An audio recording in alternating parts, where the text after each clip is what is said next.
लोगों को अंदर रखते हैं। कितने होशियार चंद हो गए हम लोग आजकल। ये जमाना आ गया, अब आदेश के मंगलाचरण करना है। अरे दुनिया से हम हारे तो आए तेरे द्वार। जब व्यक्ति दुनिया से हारता है दो की शरण में जाता है, या गुरु की शरण में या प्रभु की शरण में, कि दोनों गारंटी वाले हैं और आप लोग वारंटी वाले हैं। ये दो गारंटी चीजें, गुरु और प्रभु, इनके शरण में जाओ। कभी अपना गम हो तो प्रभु के शरण में जाओ या गुरु से जाओ। ये किसी को बोलते नहीं है, रख लेते हैं। बाकी दुनिया में कोई किसी हमदर्द नहीं है, ये सब सरदर्द है। अरे दुनिया से हम हारे तो आए तेरे द्वार, यहाँ से अगर जो हारे कहाँ जाएंगे सरकार। भक्त बोल रहा भगवान, भगवान दुनिया से हार चुका हूँ, अब किसकी शरण में जाऊं? आपके शरण में आया हूँ। अपनी जो कथा है, अपनी जो बेटा सुना रहा हूँ, आप सुन, क्यों आप सुनने वाले हैं। एक आप ही हो जो सुनते हो, बाकी संसार कोई सुनने वाला नहीं है। मेरा तो क्या है, मैं तो पहले से हारा, तुझे कोई पूछेगा ये सारा जमाना। डूब गई क्यों नैया तेरे रहते खेवनहार। अरे डूब गई क्यों नैया तेरे रहते खेवनहार। यहाँ से अगर जो हारा कहाँ जाऊं मैं सरकार। अब गुरु से हम निवेदन करते हैं, अपने मुखारबिंद से आगम की वाणी सुनाकर हमारे जीवन जो अंधकार भटक रहा है उसको प्रकाश कैसे लाया जाए। नमो गुरुदेव, नमो गुरुदेव, नमो।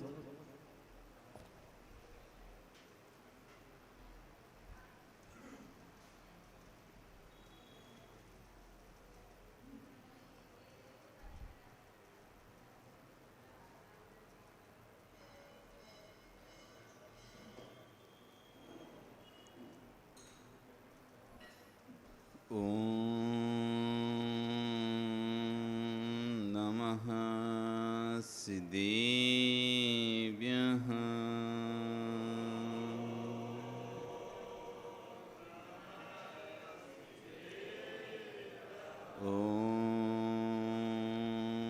नमः सिद्धेभ्यः।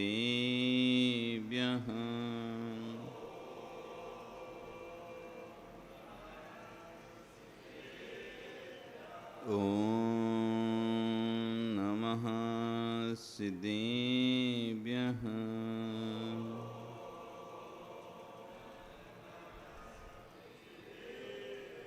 तिर्यणि खग्गिणाय रुत्तारी मोय सैर सिरेणि बिहु। आयरी पस्यो परवादिन्यो भव्य जी लोए। नमो अरिहंताणं नमो सिद्धाणं नमो आयरियाणं नमो वज्रायाणं नमो लोए सव्यसाहुणं। बोले अनंत से परमेष्टि भगवान की, आदिर्भम आदिनाथ भगवान की, वर्तमान शशन महावीर भगवान की, आचार्य कुंद कुंदेव स्वामी महाराज की, आचार्य गुरु विश्व सागर जी महाराज जी की, अहिंसा में विश्व धर्म की। बोले मुनिश्री 108 अरजत सागर जी महाराज की जय।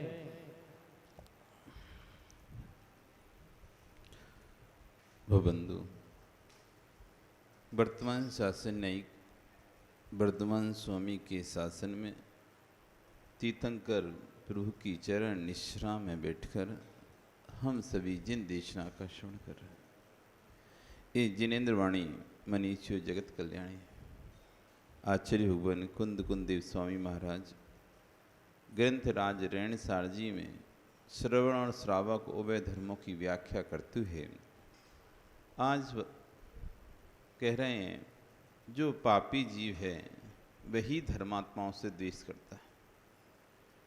पुण्यात्मा कभी धर्मात्माओं से द्वेष नहीं करेगा। जिसको धर्मात्मा से द्वेष है वह पापी है। उसकी गाथा कह रहे। चम डिठ मसल बलुदो, सुन हो गज दे मुनि डिठा, जह ते पा बिठो सो, धम मिठम डिठा सगिए अठो। जहाँ जैसे चम डिठा चर्म को देखकर, मंसल अस्थि को देखकर, बलुधो मांस के खंड को देखकर, लुद्धो लोभी, सुण हो कुत्ता स्वान। जैसे मांस को देखकर, चर्म को देखकर, मांसपिंड को देखकर लोभी कुत्ता स्वान गज दे मुनि दिट्ठा। कुत्ता मुनि को देखकर भौंकता है। लोभी मांसपिंड को खाने वाला कुत्ता, लोभी कुत्ता किसी मुनि को देखकर जैसे भौंकता है। जब कभी महाराज लोग विहार करते हैं तो आपने देखा होगा कि कुत्ते भौंकने लगते हैं। या आप भी कभी नए किसी शहर से निकलो, किसी स्थान से निकलो, तो एक साथ बहुत सारे कुत्ते चिल्लाने लगते हैं। तो उस समय भी चिल्लाते हैं जब महाराज लिखते होंगे। तो उन्होंने देखा कि जैसे कोई महाराज जब बिहार से निकलता है रास्ते में, तो लोभी कुत्ते, मांसपिंड के लोभी कुत्ते, अस्थि मांसपिंड के लोभी कुत्ते क्या करते हैं? भौंकना प्रारंभ कर देते हैं, चिल्लाना प्रारंभ कर देते हैं। वैसे ही उसी प्रकार पाबिठो पापी जो होता है वह सगी अट्ठो स्वार्थवश धम्मिट्टम धर्मात्मा को दिट्ठा देखकर भौंकने लगता है, कलह करने लगता है। कहाँ उदाहरण देखो कैसे फिट किया। जैसे एक श्वान जिसको मांस का लोलुपी है, चर्म का लोलुपी है, ऐसा श्वान किसी मुनि को देखकर जैसे भौंकने लगता है, वैसे ही एक पापी जीव धर्मात्मा को देखकर भौंकने लगता है, कलह करने लगता है। कलह प्रिय, कल बताया था ना, विघ्न संतोषी। कुछ जीव होते हैं विघ्न संतोषी, तो कह रहे ऐसा व्यक्ति पापी जीव है। इसी बात को आचार्य भगवान कह रहे हैं, मन वचन काय इन तीनों को एक करके निस्वरूप में लीप हो जाना, इसका नाम सामयिक है। आप लोगों ने सामयिक अर्थ लगा लिया माला फेरना। आप लोगों ने सामयिक अर्थ क्या लिया है? सिर्फ माला फेरना। यथार्थ में सामयिक नहीं, शुभ भावना है। माला फेरना तो सामयिक नहीं। आप जो माला सामयिक में पाठ आदि करते हैं वो सामयिक नहीं होती, वो तो शुभ भावनाएं चल रही, अच्छे परिणाम रख रहे हैं आप। यथार्थ सामयिक तो निज आत्म श्रद्धा का नाम है। आपको आत्मा पर श्रद्धा है क्या? दीपशास्त्र गुरु पर श्रद्धा है क्या? वो है सामयिक। समता सर्वभूतेषु संयम शुभ भावना आत्रोत परित्यागा तदर्थी सामयिकम मता। समता सर्वभूतेषु, सभी प्राणियों पर जो समता का परिणाम है, समानता का परिणाम है, समता सर्वभूतेषु संयम शुभ भावना, और संयम की जो शुभ भावना है, आर्त रोध परित्याग, आर्त ध्यान रोध ध्यान का जो त्याग है, इसका नाम सामयिक का है। अब माला केला फेरने से सामयिक नहीं होगी, साथ में हमको आर्त रोध ध्यान भी त्याग करना पड़ेगा। हिंसा, इष्ट वियोग, अनिष्ट संयोग, पीड़ा चिंतन, निधानवंत, ये आर्त ध्यान है। हिंसानंदी, मिषानंदी, चौर्यानंदी, परिग्रहानंदी, ये रौद्र ध्यान है। इन आर्त रौद्र ध्यान का त्याग करना पड़ेगा। अब त्याग जब कर पाओ जब तुम्हें पता होगा कि कौन सा आर्त ध्यान है, कौन सा रौद्र ध्यान है। तो यही नहीं पता है कि आर्त ध्यान कहते किसे हैं और रौद्र ध्यान कैसे कहते हैं। जब ना आर्त ध्यान का आता पता है ना रौद्र ध्यान का, तो त्याग कैसे करोगे बताओ? किसे कहते हैं आर्त ध्यान, किसे कहते हैं रौद्र ध्यान, और ध्यान ही किसे कहते हैं पहले तो ये बताओ। ध्यान किसे कहते, किसी पता है? ध्यान ध्यान किसे कहते हो आप लोग हैं? आत्मा में लीन जाना ध्यान नहीं होता। एकाग्र चिंता निरोधो ध्यान, एकाग्र चिंता निरोधो ध्यान, किसी एक वस्तु के एक विषय में एकाग्रता को लेके आना और चिंता को निरोध कर देना, चिंता को हटा देना, विकल्पों को हटाकर किसी एक विषय पर ध्यान को केंद्रित करना, एकाग्र होना, उसका नाम है ध्यान। एकाग्र चिंता निरोधो ध्यान, किसी एक विषय पर चित्त को स्थिर करना और विकल्पों के शेष विकल्पों से हट जाना, सारे विकल्पों को छोड़कर सिर्फ एक विकल्प को चुनना, उसका नाम है ध्यान। अब भी विकल्प शुभ भी हो सकते हैं, वो विकल्प अशुभ भी हो सकते हैं। एक विकल्प पर लेके जाना है अपने मन को और बाकी शेष विकल्पों से हट जाना है, उसका नाम होता है ध्यान। जब आप ध्यान दोनों प्रकार का, शुभ ध्यान और अशुभ ध्यान। शुभ ध्यान, अशुभ ध्यान में आर्ध ध्यान, रौद्र ध्यान की गिनती आती है। शुभ ध्यान में धर्म ध्यान और शुक्ल ध्यान आता है। 4 प्रकार के ध्यान होते हैं, आर्ध ध्यान, रौद्र ध्यान, धर्म ध्यान, शुक्ल ध्यान। ध्यान समझ में आ गया? एक विषय में चित्त को लेके जाना, उसका नाम है ध्यान, और शेष विकल्पों से मुक्त हो जाना। अब पहला है आर्त ध्यान। आर्त मतलब होता है परिणामों उथल पुथलता, स्थिर चित्त नहीं हो पाना, दुखी रहना। आर्त परिणाम क्यों कर रहे, दुखी परिणाम क्यों कर रहे? अब दुख के परिणाम के 4 कारण आचार्य भगवान ने, इष्ट वियोग। आप जिसको अपना मानते थे, जो जीव, जिस जीव को अपना मानते थे, जिस वस्तु को आप अपना मानते थे, उसका आपसे वियोग हो गया। चाहे संपत्ति का वियोग हुआ हो, चाहे वस्तु का वियोग हुआ हो, चाहे व्यक्ति का वियोग हुआ हो। किसी व्यक्ति को आप अपना मानते थे, वो अपनी आयु पूर्ण करके चला गया तो आप दुखी हो रहे। किसी वस्तु को आप अपना मानते थे, वो वस्तु आपसे छूट गई, आप दुखी हो। कोई वस्तु आप अपना चाहते थे, वो आपके लिए इष्ट थी, वो आपको नहीं मिली, इसलिए दुखी हो। कुछ भी जो जिस वस्तु को आप अपना इष्ट मानते हो, अपना मानते हो, या अपना जो भविष्य में आपकी होने वाली हो ऐसी कोई वस्तु, या जो भूत में आपकी थी ऐसी कोई वस्तु, अथवा वर्तमान में कोई है ऐसी वस्तु। 3 प्रकार की वस्तुएं, एक भूत, एक वर्तमान, एक भविष्य। हमारा 3 प्रकार से राग दौड़ता है। भूत की वस्तुओं पर राग, जिनके कारण हम दुखी होते हैं। अरे ये हमारा अच्छा मकान था, उस समय बेच दिया, आज होता तो बहुत मौके की ज़मीन थी, मौके का स्थान था, ये ज़मीन बिक गई, उस समय खरीद लेते तो आज मौके की होती, ऐसा। अब वो भूत की बात को, जो कि हो चुका है, अब जिसको सोचने से भी कोई फ़ायदा नहीं होना है, ना वो ज़मीन आपको वापस मिलनी है, ना वो स्थान आपको वापस मिलना है, ना वो वस्तु वापस आपको मिलनी है। लेकिन हम वही सोच कर, और ये ज़मीन बिक गई, ये स्थान बिक गया, ये मकान बिक गया, ये हमारे दादा ने बेच दिया, ऐसा कर दिया, वैसा कर दिया, उनको समझ नहीं थी उस समय सस्ते में, ऐसा सोचते अंदर जो संक्लेश परिणाम हमारे चल रहे हैं, ये भूत का संक्लेश चल रही है हमारी। वस्तु है नहीं है, थी, चली जा चुकी है, तब भी संक्लेश था। ये आर्त ध्यान, दुख चल रहा है। इष्ट थी ना वो वस्तु हमको, भूत में हमको इष्ट थी, भूत में हमको अपनी, हम उसको अपना मानते थे, इसलिए आज हम उसके लिए रो रहे हैं। ये भूत का हो गया। वर्तमान में कोई वस्तु है, उस वस्तु का वियोग हो जाना, वर्तमान में जिसको हम इष्ट मानते हैं, अपना मानते हैं, उसका बस वियोग हो जाना, ये वर्तमान का इष्ट वियोग है। भविष्य में कोई व्यक्ति हमारा होने वाला था, कोई संबंध आपका जुड़ने वाला था, कोई रिश्ता आपसे जुड़ने वाला था, बात चल रही थी, अचानक किसी कारण से टूट गई।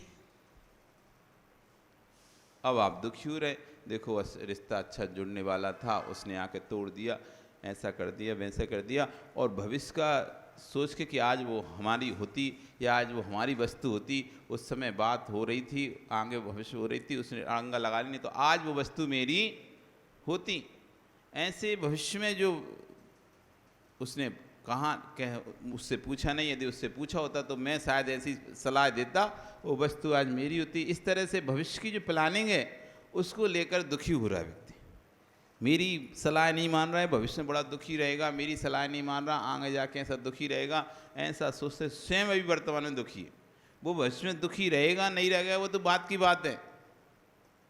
कोई व्यापार कर रहा है और आपकी सलाह नहीं ले रहा तो आप उसके तुम भविष्य में दुखी रहोगे, देखो हमारी सलाह मान लो, हमारी सलाह मानो, और ऐसे करके आप उसको कह रहे हो और वो तो नहीं मान रहा, आप दुखी हो रहे हो।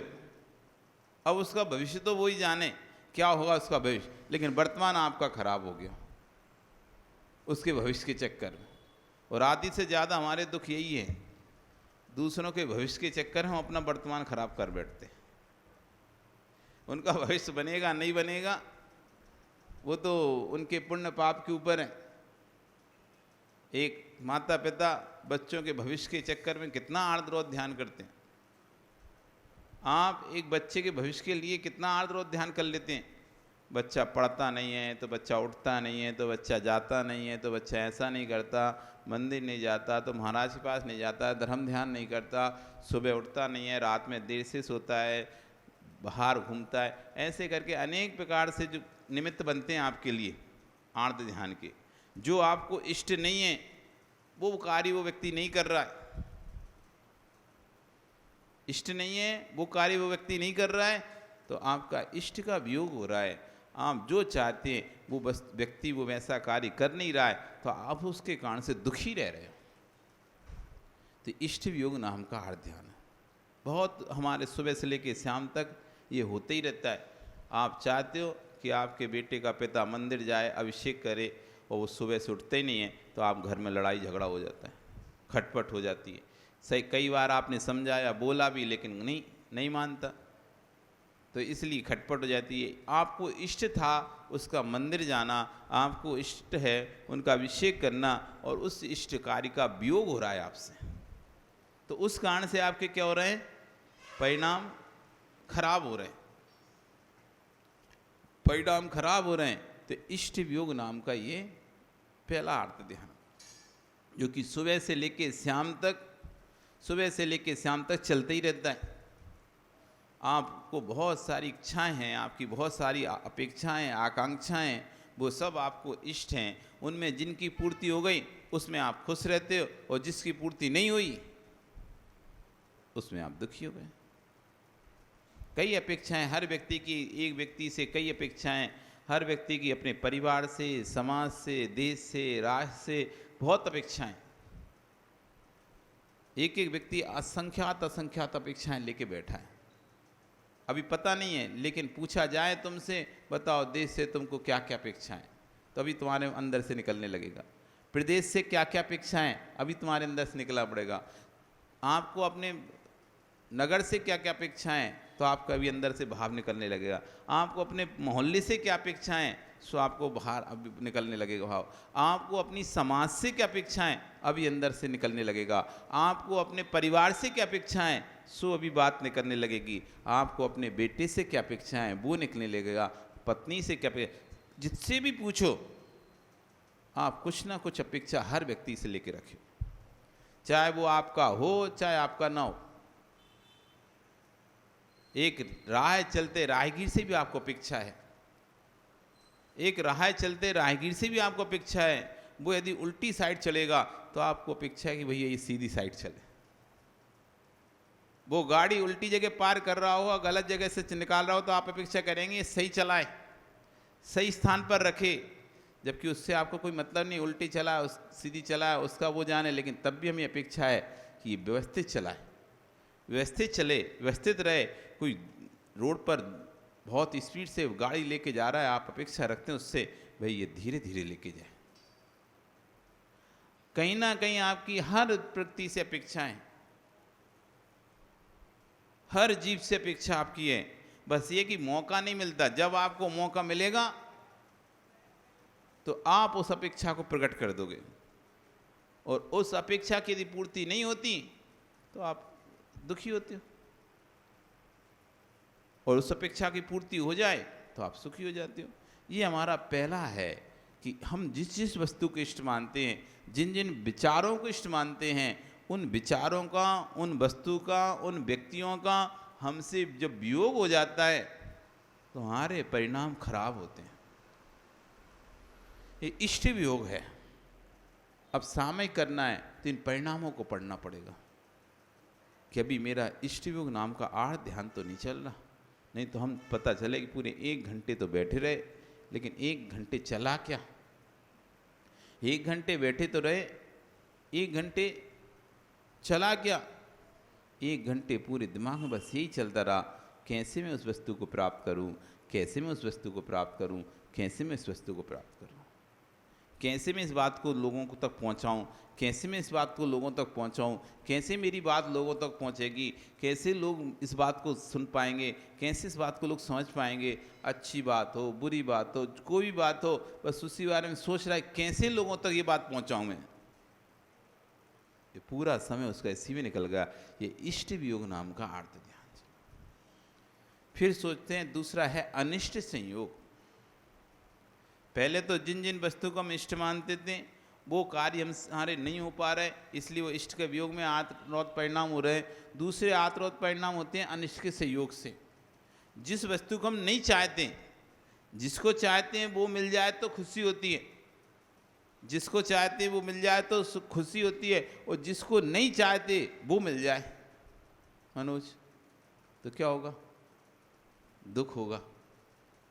जैसा तुम चाह रहे थे वैसा नहीं मिला, मिला तो है लेकिन जैसा चाह रहे थे वैसा नहीं मिला, तो फिर अंदर में एक पीड़ा बनी रहती है। ठीक है पर वो नहीं है जो हमें चाहिए था, वो नहीं है, ये हमको इष्ट नहीं है, ये व्यक्ति इष्ट नहीं है, ये वस्तु इष्ट नहीं है, ये स्थान इष्ट नहीं है। मकान तो मिला तुम्हें लेकिन ऐसे स्थान पर मिल गया जो आप बिल्कुल पसंद नहीं करते थे। इस स्थान को, जिस स्थान को आप पसंद नहीं करते थे उस स्थान पर आपको मकान मिला। जिस व्यक्ति को पसंद नहीं करते थे उस व्यक्ति के बगल में आपको मकान मिला। अब मकान का सुख नहीं है आपको, मकान का सुख नहीं हो रहा आपको कि किसी ने मकान दिया, इस बात की खुशी नहीं है।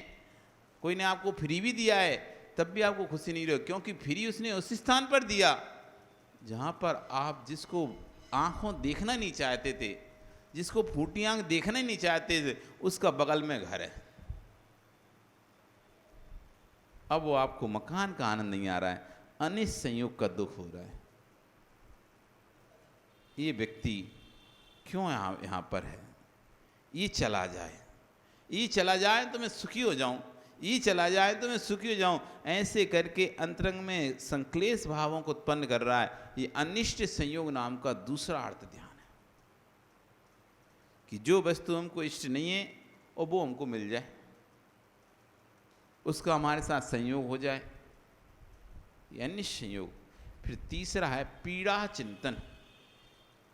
शरीर में व्याधि हो गई, पीड़ा हो गई, बस उसी के बारे में सोच रहे हैं दिन रात। बस देखो मेरे को बुखार हो गया, देखो मुझको जुकाम हो गया, खांसी हो गई, मेरे को हाथ दर्द कर रहा है, मेरा पैर दर्द कर रहा है, मेरा सिर दर्द कर रहा है। बस उसको पकड़े बैठे हुए हैं और कुछ नहीं समझ में आ रहा, बस वहीं वहीं नज़र जा रही है। जैसे कि एक दांत टूट जाए तो जीभ वहीं वहीं जाती है। कोई दांत टूट जाए आपका मुंह में और कोई कहे कि अब तो अपनी जीभ को बचा के रखो, वहाँ लेके नहीं जाना, लेकिन फिर भी वो वहीं जाएगी, वहीं जाएगी, वहीं जाएगी। ऐसे ही शरीर में कोई पीड़ा हो गई, बस घूम फिर के पूरा दिमाग का उपयोग, शरीर का उपयोग वहीं जा रहा है और व्यक्ति दुखी हो रहा है। पीड़ा का चिंतन करते करते मेरे को पीड़ा हो गई, अब मेरा क्या होगा, अब मैं मर तो नहीं जाऊंगा, अब ऐसा तो नहीं हो जाएगा, वैसा तो नहीं हो जाएगा, ये तो नहीं हो जाएगा, वो तो नहीं हो जाएगा। इससे अनेक प्रकार के संकल्प विकल्प लोग समझाते हैं, अरे कुछ नहीं होगा, टेंशन नहीं लो, कुछ नहीं लो, तब भी वो रोता रहता है, नहीं नहीं ऐसा हो जाएगा, अब मेरा ये हो जाएगा, मैं कैसे रहूँगा, मैं कैसे करूँगा। अनेक प्रकार से दुखी होता रहता है। आप जाओ कोई अस्पताल में भर्ती हो, मिलने जाओ उसे, आप उसे समझाओ भैया कुछ नहीं है, डॉक्टर बोला ठीक हो जाए, नहीं नहीं ऐसा हो गया, अब ऐसा हो गया। अनेक प्रकार से वो आकुल व्याकुल परिणाम अपने करता रहता है।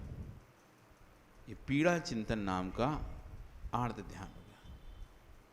फिर निदान बंध, मुझे अमुक वस्तु की प्राप्ति हो जाए। यदि मेरी तपस्या में कोई फल है, मेरी भगवान की भक्ति करने में कोई फल मिलता है, तो मुझे इस तरह का फल प्राप्त हो, ऐसा सोचता रहता है। भगवान के दर्शन भी करता है कि भगवान मैं वर्षों से आपके दर्शन कर रहा हूँ, यदि आपकी भक्ति में कोई शक्ति है तो मेरे ये काम होना चाहिए, मेरे काम होना चाहिए मेरी फैक्ट्री चलना चाहिए, मेरा व्यापार चलना चाहिए, मुझे इतना फ़ायदा होना चाहिए, मेरे घर में संतान होना चाहिए। इस तरह अनेक प्रकार से जो वस्तुओं को प्राप्ति का साधन करता है, ये कहलाता है निधान बंध। ये आर्त ध्यान है। कौन सा ध्यान है ये? आर्त ध्यान है। दूसरा आता है रौद्र ध्यान। अब ये रात ध्यान के 4 हो गए। दूसरा रौद्र ध्यान। रौद्र मतलब होता है उपद्रवी, मतलब उग्र। रौद्र रूप क्यों दिखा रहे? उग्र रूप क्यों? बहुत अधिक अंदर में उग्रता का ध्यान। हिंसा नंदी, हिंसा में आनंद आना। कोई काम ऐसा है, आपका व्यापार, आचार्य मोहन यहाँ बताएंगे कि कोई व्यापार यदि आपका है, इल्ली मार किल्ली मार कीटनाशक दवाई की दुकान है और आपकी खूब चलने लगी, आपको बहुत आनंद आ रहा है, चलो खूब दुकान चल रही है, खूब दुकान चल रही, खूब दुकान चल रही है। आचार्य भगवान कह रहे हैं आपका हिंसा नंदी रौद्र ध्यान चल रहा। जितना ज़्यादा आपका दवाई बिकेगा उतना ज़्यादा की जीव मरेगा कि नहीं मरेगा? उतना ज़्यादा जीव हिंसा होगी कि नहीं होगी? और उसको खूब आनंद आ रहा है, उसको आनंद आ रहा है कि चलो अच्छा है, मेरा खूब व्यापार चल रहा है, खूब व्यापार चल रहा है। तो ऐसे कह रहे हैं कि कोई ने यदि इस तरह का व्यापार कर रहा है, ये हिंसा नंदी रौद्र ध्यान में है, इसको हिंसा में आनंद आ रहा है कि जितना अधिक कीड़े मरेंगे, जितना अधिक कीड़े होंगे तो लोग उतनी दवाई खरीदेंगे, उतना छिड़काव होगा, उतना मेरा काम बनेगा। जैन कुल में भी उत्पन्न होकर यदि कोई व्यक्ति, नरकों में मालूम चलेगा कैसा सड़ना होता है। तूने भट्टे खोल दिए, किसी ने अब ईंट का भट्टा खोल लिया, किसी ने कोई ऐसा कारखाना खोल लिया जिसमें बहुत हिंसा होती है और अब वो अच्छा चलने लगा तो उसे आनंद आ रहा है। तो ऐसे कीटनाशक दवाई बेचने वाले अथवा ऐसे कार्य करने वाले, खाद बीज आदि दुकान खोलने वाले, तो उनको जो व्यापार में आनंद आ रहा है हिंसा के, वो हिंसा नंदी। अथवा आपको भी किसी को मारते हुए देखने में आनंद आता है, फिल्म देखते हो, टीवी देखते हो, आदि सीरियल देखते हो, उसमें मारकाट होती है, लड़ाई झगड़ा होता है, हाँ अच्छा किया इसने, ऐसा अच्छा मारा, अच्छा मारा, इसको ऐसे ही मारना चाहिए। ये हिंसा नंदी आपका रौद्र ध्यान चल रहा है। किसी व्यक्ति को देखकर, रोड पर किसी व्यक्ति को देखकर कोई पिट रहा है और आपको अच्छा इसको तो ऐसे ही पिटना चाहिए, ऐसी इसकी पिटाई होना चाहिए, ऐसी इसके साथ होना चाहिए, ऐसा तुम्हारे अंदर भाव आ रहा है, आपका हिंसा नंदी रौद्र ध्यान चल रहा है, क्योंकि आपको हिंसा में आनंद आ रहा है। किसी को पिटते हुए देखकर, किसी को दुखी होकर देखकर, कोई दुखी हो रहा है, किसी ने किसी झगड़ा किया और वो उसने कुछ 4 बात उसको बोल दी, बेचारा वो रो रहा है, आप उसे देखकर हंस रहे, आपको अच्छा लग रहा है, तो हिंसा नंदी ये रौद्र ध्यान चल रहा है। फिर दूसरा आता है मृषानंदी। मृषानी झूठ बोलना। झूठ बोलने में देखो मैंने कितनी अच्छी सफाई से आज झूठ बोला, कोई को पता भी नहीं चला। ऐसी एक तो झूठ बोलना और उसका बोलने के बाद और उसमें आनंद लेना कि देखो हमने ऐसा बोला और किसी को पता भी नहीं चला, हमने ऐसा कहा और किसी ने पकड़ भी नहीं पाया हमारा झूठ, और उसमें खुश होना। एक तो झूठ बोलना, फिर ऊपर से खुश होना, आनंद मनाना उसमें कि मैंने उसको ऐसा पागल बनाया, आज उसको पता भी नहीं चला, हमने अपनी बात को इस तरह से उसको छुपा लिया, इतना अच्छा झूठ बोला। ये कौन सा नंदी? मृषानंदी, झूठ में आनंद आ रहा है। फिर चौरियानंदी, चोरी में आनंद, दूसरे की वस्तु हरण कर लेना, दूसरे की वस्तु को छुपा लेना और फिर खूब हंसना और मज़े लेना कि ठीक है देखो हमारे पास, हमको इसकी वस्तु पर ने ले ली, अब वो ढूंढ रहा है, परेशान हो रहा है, तो मज़ा आ रहा है, तो मज़ा आ रहा है। अथवा सरकारी सामग्री को आपने चोरी कर लिया और पता भी नहीं चलने दिया और आनंद आ रहा है, देखो हमने कितने अच्छी तरीके से टैक्स आदि चोरी करा, कितनी तरीके से हमने अपना पैसा बचाया है, उस पैसे को बचा लिया है और आप सबको बोलते फिर रहे हो, कहते फिर रहे देखो हमने किया, तुम भी ऐसा करो तो तुम्हारा ही बच जाएगा, तुम्हें आनंद आ रहा है चोरी में। ये चौरियानंदी नाम का रौद्र ध्यान है। परिग्रहानंदी। घर में संपत्ति बढ़ती जा रही है, घर में संपत्ति बढ़ती जा रही है, आपका आनंद भी बढ़ता जा रहा है। जैसे जैसे घर में संपत्ति की वृद्धि हो रही है, वैसे वैसे आपके आनंद की वृद्धि हो रही है। आपको बहुत लग रहा है अब तो हम बहुत आनंद में हैं, अब सुखी हो गए, बहुत धन हो गया, संपत्ति हो गई, खूब पैसा बढ़ रहा है, खूब व्यापार चल रहा है, और आपको आनंद पर आनंद आ रहा है उसमें, व्यापार में। चलो अब तो खूब चलने लगा। पहले तो 2 ही घंटे 4 घंटे ही चलता था, अब 6-6 घंटे 8-8 घंटे दुकान बैठकर, कोई धर्म ध्यान की जरूरत नहीं है, पूरे समय लगे रहते हो उसमें। ये आपका परिग्रह नंदी, बस जोड़ने की इच्छा जो लगी आपकी, जोड़ना, कमाना, जोड़ना, बस रखना जाना, ये परिग्रह नंदी नाम का आपका रौद्र ध्यान। ये 8 प्रकार का रौद्र अशुभ ध्यान हो गया, 4 प्रकार का आर्त ध्यान, 4 प्रकार का रौद्र ध्यान। इन ध्यान को करना पाप का आश्रय करना होता है। इसलिए जब सामयिक करें तो ये देखना पड़ेगा कि सामयिक में क्या चल रहा है। जब तक जीवन में समता भाव नहीं आता, तब तक जीवन में कोई सामयिक नहीं होगी आपकी। शुभ भावना है, यथार्थ में सामयिक तो नित्य आत्म श्रद्धा का नाम है। जब तक जीवन में सामभाव संतभाव नहीं आएगा, तब तक सामयिक नहीं है। आत्रोत परिणामों का अभाव होने का नाम सामयिक है। सभी प्राणी में समता होना सबसे कठिन है। माँ बनना, माँ का हृदय होगा तो सबको बेटे जैसे देखेगी। माँ बनना कठिन नहीं है, पर महात्मा बनना बहुत कठिन है। अपने बेटों को एक दृष्टि से देखना कठिन नहीं है। एक माँ अपने बेटों को समान दृष्टि से देखे, इसमें कोई कठिनाई नहीं है। लेकिन दूसरे के बच्चे को भी समान दृष्टि से देखें, ये कठिन है। एक माँ की 4 संतान है तो चारों संतानों को समान दृष्टि से देख रही है, ये बहुत बड़ी बात नहीं है। इसलिए आचार्य कह रहे हैं माँ बनना कठिन नहीं है। माँ तो कोई बन सकता है, लेकिन महात्मा बनना कठिन है। माँ तो अपनी ही संतानों को समान दृष्टि से देखती है, लेकिन महात्मा सभी संतानों को समान दृष्टि से देखते, चाहे उसके पक्षी हों, चाहे उसके विपक्षी हों, चाहे उसके सहयोगी हों, चाहे उसके असहयोगी हों, दोनों ही स्थिति में समान दृष्टि रखते हैं। उसका नाम है महात्मा। माँ तो मात्र अपना उत्पन्न किया हुआ बेटा ही दिखता है। माँ को तो कौन दिखता है? अपना उत्पन्न किया बेटा दिखता है। परंतु महात्मा को तो एक इंद्रिय से लेकर 5 इंद्रिय के सभी छोटे बड़े सभी जीव बेटे दिखते हैं। जिस दिन महात्मा बन जाओगे, उस दिन भेद दृष्टि तेरे अंदर से पलाय कर जाएगी। बस उसी दिन तेरी सामयिक हो जाएगी। इतनी सी दृष्टि बदलना है।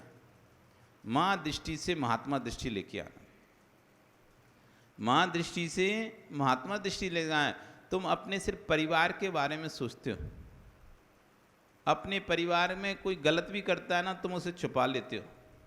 तुम्हारे परिवार में तुम्हारा बेटा तुम्हारी बेटी कुछ गलत कर भी आएगा तो तुम उसका विचार नहीं करते, छुपा लेते हो, किसी से कहते तक नहीं हो, चुपचाप, भनक भी नहीं पड़ना चाहिए। लेकिन समाज में दूसरे का बेटा या दूसरे की बेटी कुछ गड़बड़ कर दे तो फिर आप शांत नहीं रहते हो। अपने घर में कोई गड़बड़ हो जाए, तुम्हारी बेटी तुमसे लड़े, तुम्हारा बेटा तुमसे लड़े, तुम्हारा भाई तुमसे कोई लड़े, घर का सदस्य, तो तुम किसी उसकी चर्चा बाहर तक नहीं करते। घर में आज बेटे ने ऐसा बोला, घर में आज बेटे ने ऐसा कहा, कोई भी बात नहीं चलती। अपने घर की बात आप बाहर नहीं निकालते हो।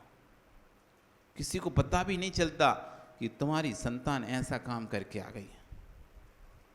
किसी को पता भी नहीं चलता कि तुम्हारी संतान ऐसा काम किए। इतनी शांति से उस बात को दबा देती हो। बड़े से बड़ी गलती भी हो जाती है अपने परिवार के सदस्यों से, तो हम अपने परिवार के सदस्यों की इतनी सी भी गलती निकलने देते, और कोई कहता भी है तो नहीं नहीं उसने नहीं किया ऐसा, और लड़ने खड़े हो जाते हैं। लड़ने खड़े हो जाते हैं। तुमको पता उसने किया है पैसा, तब भी तुम 4 लोगों के बीच में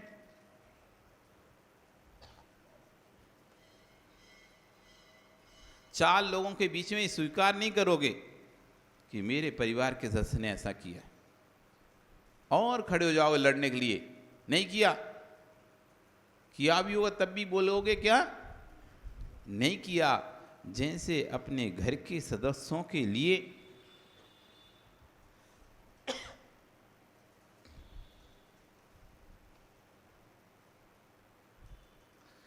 जैसे हम अपने घर के सदस्यों के लिए दृष्टि रखते हैं, ये माँ दृष्टि हो गई हमारी।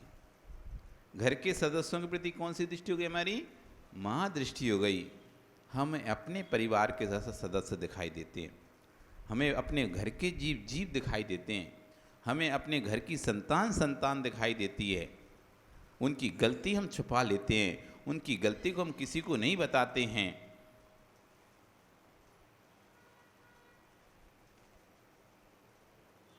वैसे ही दूसरे की संतान को अपनी संतान समझो, दूसरे के घर को अपना घर समझो। दूसरे के घर की गलती थोड़ी सी भई पता चल जाए, पता क्या भनक भी लग जाए, तो हम खोद खाद से नहीं फिर निकाल लेते हैं। पता भी नहीं चली तो जबरदस्ती खोद कर पता करके फिर सबको बता देते हैं। वहाँ हमको ये नहीं लगता कि जैसे मेरा परिवार, उसकी इज्जत, उसका सम्मान मुझे इष्ट है, वैसे दूसरे का परिवार, दूसरे का सम्मान उसको भी इष्ट है। जैसे हमारी कोई गलती दूसरा कोई करता है या बुराई करता है तो हमको अच्छा नहीं लगता है, हमारे परिवार की कोई बुराई करे तो हमको अच्छा नहीं लगता है, तो दूसरे परिवार की कोई बुराई करे तो उसको भी अच्छा नहीं लगेगा।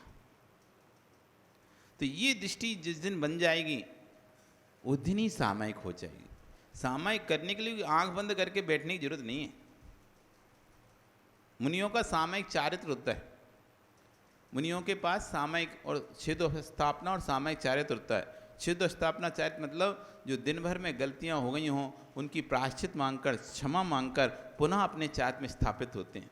रात भर में जो गलतियां उनका पुनः प्रतिकोण करके, प्रायश्चित करके सुबह फिर स्थापित होते हैं। छेद उपस्थापना, छेद और उपस्थापना, अपने भावों को नष्ट करना, कुभावों को, और पुनः अच्छे भावों में स्थित होना, ये छेदोपस्थापना नाम का मुनियों का चारित्र रहता है। तो वो अपनी गलतियों को तस्मिच्छामि दुक्कडम करते रहते हैं। दिन में 2 बार सुबह और एक शाम प्रतिकोण करके प्रत्याख्यान करते, प्रायश्चित करते हैं। 2 बार प्रायश्चित करते पुनः अपने व्रतों में स्थापित होते हैं। ये छेदोपस्थापना। दूसरा उनका चारित्र सामायिक चारित्र। वर्तमान में 2 ही चारित्र हैं, 5 प्रकार के चारित्र होते हैं, सामायिक, छेदोपस्थापना, परिहार विशुद्धि, सुख सांप्राय और यथाख्यात। चौथे काल में 5 होते थे, अभी पंचम काल में सिर्फ 2 प्रकार के चारित्र होते हैं, छेदोस्थापना और सामायिक। यानी गलतियां हो रही हैं, आप मुनि बन गए, मुनि बनने के बाद, क्योंकि क्षोभसमिक चारित्र है, छायिक चारित्र होता तो उसमें कोई गलती नहीं होती, उपसम चारित्र होता है उसमें भी कोई गलती नहीं होती है, लेकिन क्षोभसमिक चारित्र है। क्षोभसमिक चारित्र में कर्म का उदय आता रहता है। जैसे क्षोभसमिक सम्यक दर्शन होता है उसमें चल मल अवगाढ़ दोष लगते रहते हैं, ऐसे ही पंचम काल में क्षोभसमिक चारित्र है जिसमें दोष लगते रहेंगे। निर्दोष रूप से कोई भी चारित्र का पालन नहीं कर पाएगा, कुछ ना कुछ दोष लगता ही रहेगा, आता रहेगा और जाता रहेगा, लगता रहेगा, और उसका प्रतिकोण प्रत्याख्यान होता रहेगा और वो चारित्र चलता रहेगा।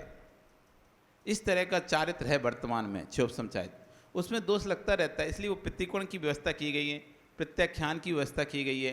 तो प्रतिकोण, प्रत्याख्यान, आलोचना, प्रायश्चित, इनकी व्यवस्था की गई है, जिससे कि आपके घर में जैसे रोज़ आप सफाई करते हो फिर भी घर में रोज़ कूड़ा निकलता है, रोज़ सफाई करते हो फिर भी कूड़ा निकलता है, सुबह भी झाड़ते हो, शाम को भी झाड़ते हो, फिर सुबह अगले दिन झाड़ते हो, फिर कूड़ा निकलता है, सुबह झाड़ते हो, शाम को फिर झाड़ते हो, कूड़ा निकलते ही रहता है, लेकिन आप झाड़ना छोड़ते नहीं हो, आप रोज़ सफाई करते रहे। ऐसे ही मुनियों का चारित्र जो छेदोपस्थापना चारित्र है, दोष लगते रहते हैं। कहीं किसी पर किसी को जोर से बोल दिया, किसी पर कुछ कर दिया, कोई थोड़ी देर के लिए उसको नहीं, उसको इष्ट था तो उसके भी तुम जाओ हमें काम है, काम नहीं था लेकिन उसको भेजना था, तो ऐसे करके मायाचारी हो गई कि भाई उसको बोल दिया तुम जाओ, हमें बाद में बात करेगा, अभी हमें काम है, काम नहीं लेकिन उसको भेजना था, वो बैठा हुआ था, जा नहीं रहा था, तो ऐसे करके ये मायाचारी हो गया।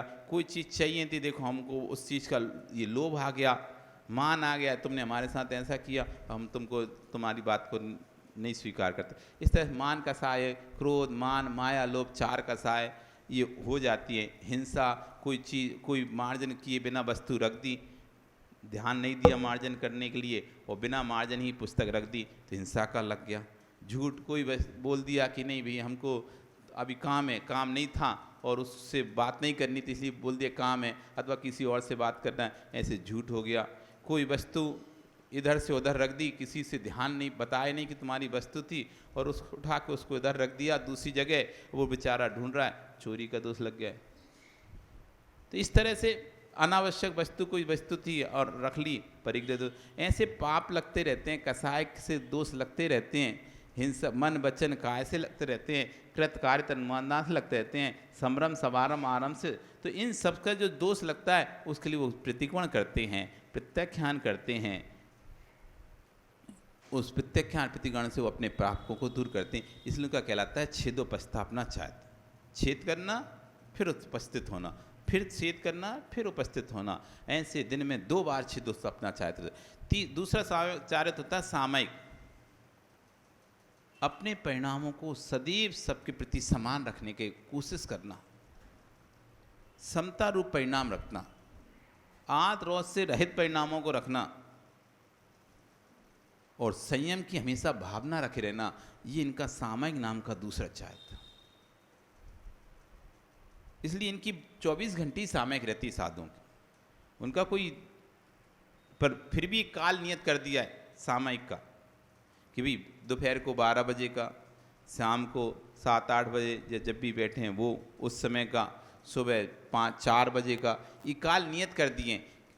3 काल नियत कर दिए, सुबह की प्रातः काल की बेला, दोपहर की बेला और संध्या काल की बेला। ये 3 बेला में आपको सामयिक करनी है। सामयिक मतलब आप, सामयिक तो चारित्र है ही उनका, वो तो 24 घंटे सामयिक में, फिर भी लोग को देख के हुए भी 3 टाइम देव वंदना करनी होती है। ये देव वंदना, उसको सामयिक नाम नहीं, हमारी जो सामयिक उसका नाम है देव वंदना। उस समय हमको 3 टाइम भगवान की स्तुति करनी होती, भगवान के नाम लेने पड़ता है, भगवान का स्मरण करना होता है, चैत्य भक्ति पढ़नी पड़ती है। तीनों लोकों में जितने भी चैत्याल हैं, चैत्य हैं, उन सबको नमस्कार करते हम लोग कि 3 लोक में जितने भी कृत्रिम अकृत्रिम चैत्य चैत्याल हैं उन सबकी मैं वंदना करता हूँ। तीनों मध्य लोक में जितने भी परमेष्टि हैं उन सबकी मैं वंदना करता हूँ।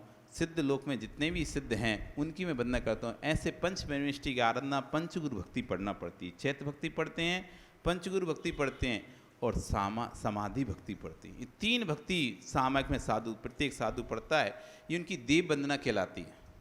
क्योंकि सामयिक तो उनका चारित्र्य है, सामयिक तो 24 घंटे ही रह रहे हैं, तो फिर 3 टाइम क्या करते हैं? ये 3 टाइम देव वंदना करते हैं, भगवान के नाम का स्मरण करते हैं, भगवान का गुणों का चिंतन करते हैं।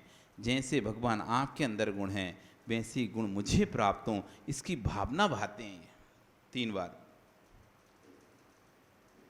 क्योंकि आद रोज से रहना सिर्फ 3 ही घंटे थोड़ा ना रहना है कि सुबह दोपहर शाम 3 घंटे तुम आद रोज ध्यान मत करो, 3 घंटे बस तुम संयम के परिणाम बस रखो, ऐसा तो नहीं है। संयम के परिणाम भी पूरे समय रखना है, आद रोज ध्यान का भी पूरे समय ध्यान रखना है कि आद रोज ध्यान ना हो, प्राणी मात्र के प्रति समता परिणाम हो। इसलिए तो साधु का है, श्रावक के लिए तो अभ्यास के रूप में कहा जाता है कि तुम अभ्यास करो, कम से कम 3 बार अभ्यास करो ऐसा करने का। और साधु तो पूरा जीवन 24 घंटे उसका अभ्यास नहीं, 24 घंटे उसको जीना पड़ता है। तो कह रहे हैं समता लाना, बस इतना काम करना है कि जो माँ दृष्टि है वो महात्मा दृष्टि बन जाए। माँ दृष्टि है वो महात्मा दृष्टि, क्यों? माँ दृष्टि सिर्फ अपने उत्पन्न बच्चे पर ध्यान देती है, माँ दृष्टि अपने उत्पन्न बच्चे पर ध्यान देती है, लेकिन महात्मा दृष्टि अपने पर के सबके उत्पन्न बच्चों पर ध्यान देती है। जिस दिन तुम्हारी महात्मा दृष्टि हो जाएगी उस दिन ही तुम्हारी सामयिक हो जाएगी। और जब तक महात्मा दृष्टि नहीं हो रही, सिर्फ माँ दृष्टि चल रही है, अपने घर के सदस्य दिखाई देते हैं, उनकी ही सिर्फ गलती छुपाने का भाव आता है, दूसरों की गलती छुपाने का भाव आता है, तो कभी तुम्हारी सामयिक नहीं हो सकती। कितनी भी माला फेर लेना, कितना भी कुछ व्रत उपवास कर लो, कितने घंटों की सामयिक कर लो, यदि तुम्हारी दूसरे के प्रति महात्मा दृष्टि नहीं है दूसरे के थोड़े से भी दोष दिखकर तुम्हारे अंदर आता है कि चलो मैं सबको बता देता हूँ, इसके घर में ऐसा हुआ है, इसके बच्चे ने ऐसा किया है, इसके परिवार में ऐसा काम हुआ है, ऐसा थोड़ा किंचित भी भाव आ रहा है, तो तुम्हें बिल्कुल अंदर से विश्वास रखो, कोई सामयिक नहीं है, कोई धर्म नहीं है आपके पास। जहाँ भी थोड़ा सा किसी ने कुछ गलती कर दी, उस गलती को आपको बताने का भाव आ रहा है, चलो मैं जाके उनको बता देता हूँ कि इसने ये गलती करी, और आप खूब मालाएं फिरते हैं, सवा लाख जाप भी कर रहे हो, व्रत भी कर रहे हो, तो भी कोई फर्क नहीं पड़ने वाला। मात्र कपड़े उतारना महात्मापना नहीं है, मात्र कपड़े उतारना महात्मापना नहीं है। कपड़े उतारना सांप की केंचली उतारने के समान है। कासाय उतर जाए सांप के जहर की थैली निकलने के समान है। जैसे सांप होता है केंचली छोड़ देता है, लेकिन जहर तो फिर भी उसी के अंदर बना रहता है। तो कह रहे हैं मात्र कपड़े उतारना महात्मापना नहीं। तुम सोचो कि हम महात्मा बन जाएं तो कपड़े उतार देने महात्मा बन जाएंगे, कि महाराज ने कहा कि महात्मा बन जाओगे तो तुम्हारी सामयिक हो जाएगी, तो तुमने कपड़े उतार के खड़े हो गए, चलो अब महात्मा आज से, अब सामयिक हमारी नहीं। तो कह रहे हैं सांप की कपड़ा उतारना तो सिर्फ सांप की केंचली उतारने समान है। कसाय उतारना है हमें, जैसे सांप के मुख का जहर निकालना है। कसाय उतारना नहीं, सांप के जहर की थैली निकालने समान है।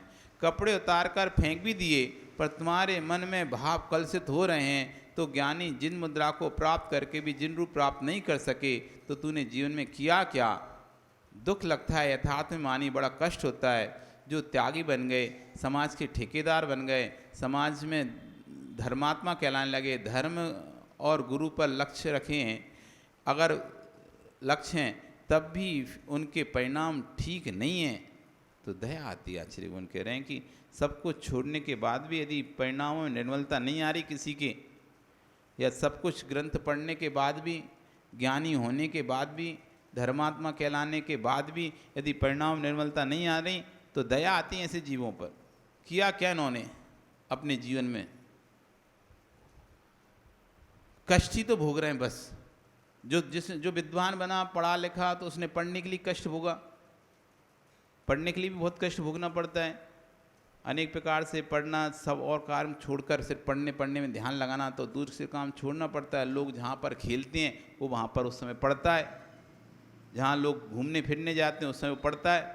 तो उसने पढ़ाई में कष्ट सहन किया, समय दिया और सब सुख सुविधाएं छोड़ दी, लेकिन विद्वान बनने के बाद, ज्ञानी बनने के बाद, धर्मात्मा बनने के बाद भी कसाय नहीं गई। ऐसे ही साधु बना, सब कुछ छोड़ दिया, वर्तमान का सुख छोड़ दिया, वर्तमान के भोग समाज छोड़ दिए, लेकिन उसके बाद भी कसाय नहीं गई। तो दोनों के लिए कह रहे हैं कि दुख होता है। जो त्यागी बने हैं वे समाज, धर्म, गुरु पर लक्ष्य रखें। अगर तू श्रेष्ठ साधु बन गया तो समाज मुस्कुराएगी और कहेगी मेरे नगर के महाराज और ज्ञानी, जरा भी गड़बड़ हुआ तो तेरा सगा भाई भी नाम लेने नहीं आएगा। ये मोक्ष मार्ग है। विश्वास मानना, जो आनंद बेटी की प्रशंसा में नहीं आता वो गुरु की प्रशंसा में आता है। ये समाज मुस्कुराती, बस भैया तुम कुछ कर सको नहीं कर सको, लेकिन समाज तुम्हारी नाम पर मुस्कुराती रहे, इतना काम कर देना। मनीषियों आचार्य भगवान कुंद स्वामी अंतस की भावना को उद्घाटित करते हुए समझा रहे हैं, साधु को साम सुशांत होना चाहिए। साम हुए बिना सामयिक नहीं होती है, सामयिक हुए बिना समाधि नहीं होती है, समाधि के बिना निर्वाण नहीं होता है। और निर्वाण की सिद्धि चाहिए तो सामयिक करना पड़ेगी। सामयिक की सिद्धि चाहिए तो पहले साम बुद्धि, पानी जैसा परिणाम चाहिए। यदि सामयिक करना है, यदि निर्माण प्राप्त करना है तो सामयिक करना पड़ेगा, और सामयिक करना है तो पानी जैसे परिणाम लाना पड़ेगा। पानी जैसे समझते हो,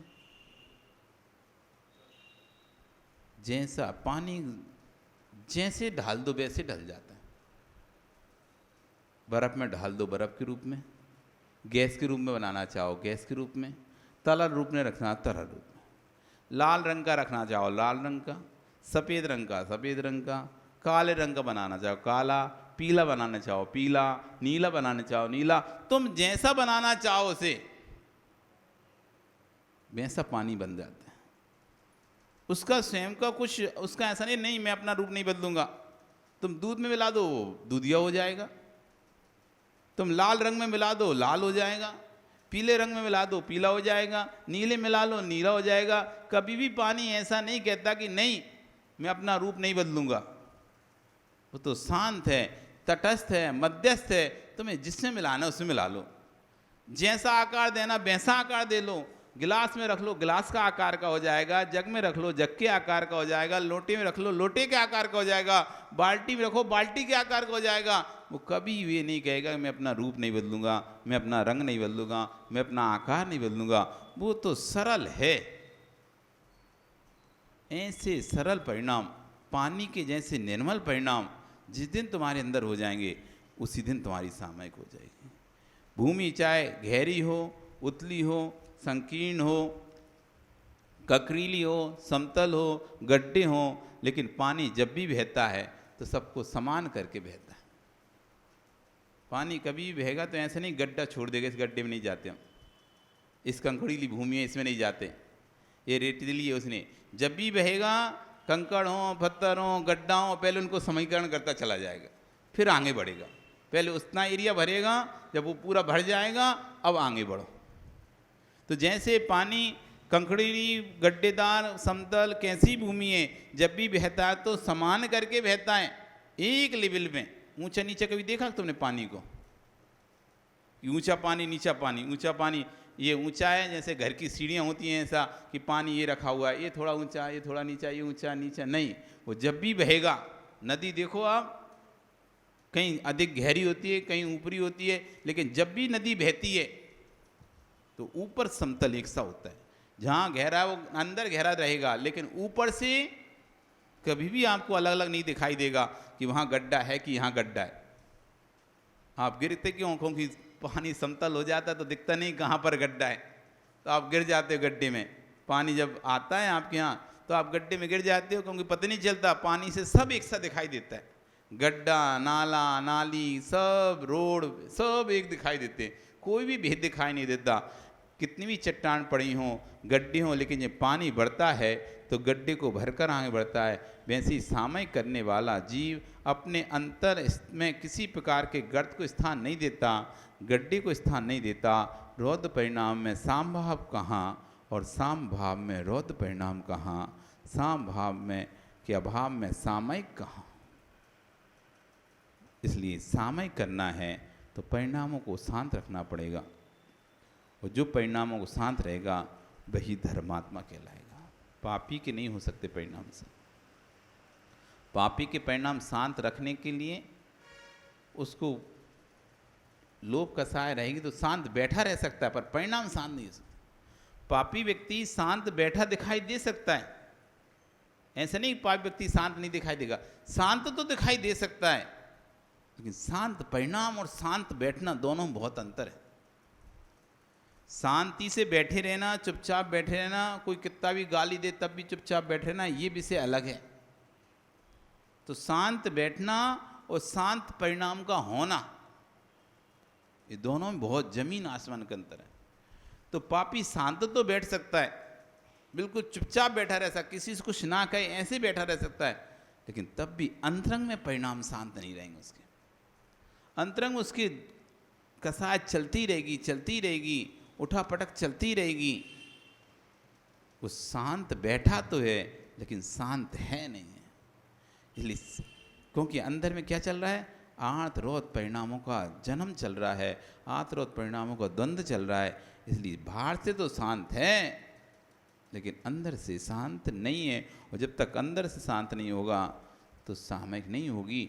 और जो अंदर उद्वेलित होता है फिर धीरे धीरे बाद में बाहर भी निकलने लगता है। ज्वालामुखी जैसे अंदर अंदर पहले भड़कता है, अंदर अंदर धधकता है, और फिर जब ज़्यादा हो जाता है ऊपर से शांत दिखता है, बिल्कुल ही कोई खलचल नहीं दिखाई देती ज्वालामुखी में, लेकिन अंदर ही अंदर गैस बनती है, अंदर ही अंदर गैस बनती है, और जब अति हो जाती है तो फिर बाहर फूट पड़ती है। ऐसे व्यक्ति शांत बैठा रहता है, अंदर ही अंदर दूसरों के प्रति कलुषित होता रहता है, बुरा बुरा सोचता रहता है, और जब वो बुराई उत्कृष्टता पर पहुंच जाती है तो फिर मुख से बाहर फेंक जाती है।